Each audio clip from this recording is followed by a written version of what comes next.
ওই বাহলুল পাগলা ডাক দিয়া বলে, বাদশা রে, জমানা বায়ে খালে রাতা নেই, গুজস্তা জমানা ফের আতা নেই। বাচ্চা তোমারে আমি গড় দিব, কিন্তু একটা শর্ত, গতকালকে যেই দিনটা চইলা গেছিল, ওই দিনটা যদি আজকে আমারে আইনা দিতে পারো,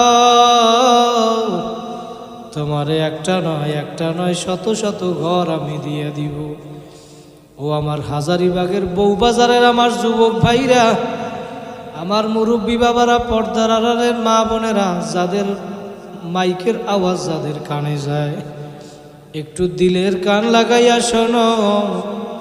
কয়দিন দুনিয়ায় বাঁচবা, কেন দুনিয়ায় আসলা, কি করতেছ আর কি নিয়ে মাওলার কবরে রওনা করছ,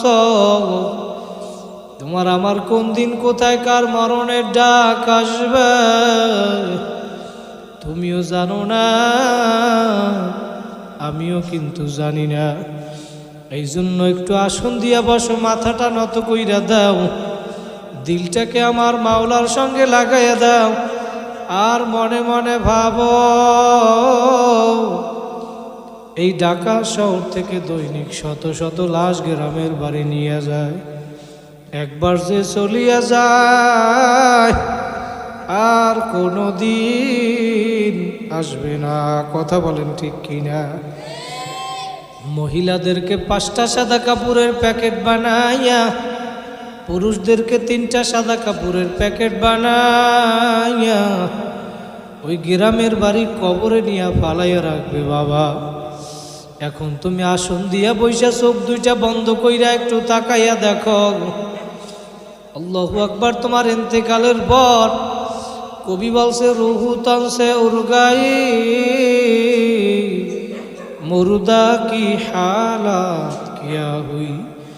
তোমার রুহু বের হইয়া গেছে, এখন তাকাইয়া দেখো লাশটা বইরা রইছে। একটু মনকে বুঝাও রে মন, দুনিয়া এতদিন যাদেরকে আপন ভাবছিলা, এখন আর কাউকে কিন্তু দেখা যায় না। চোখ দুইটা বন্ধ করলে দেখবা তাকাইয়া, আপন আপন যাকে ভাবো, কেউ তো তোমার আপন না। এক আপন হইল দয়ার নবী, আর এক আপন জোরে বলেন কে, আরো জোরে বলেন কে? আমার মাওলায় ডাক দিয়া বলে, বান্দা বান্দিরা, আমি তোদেরকে বড় আদর করিয়া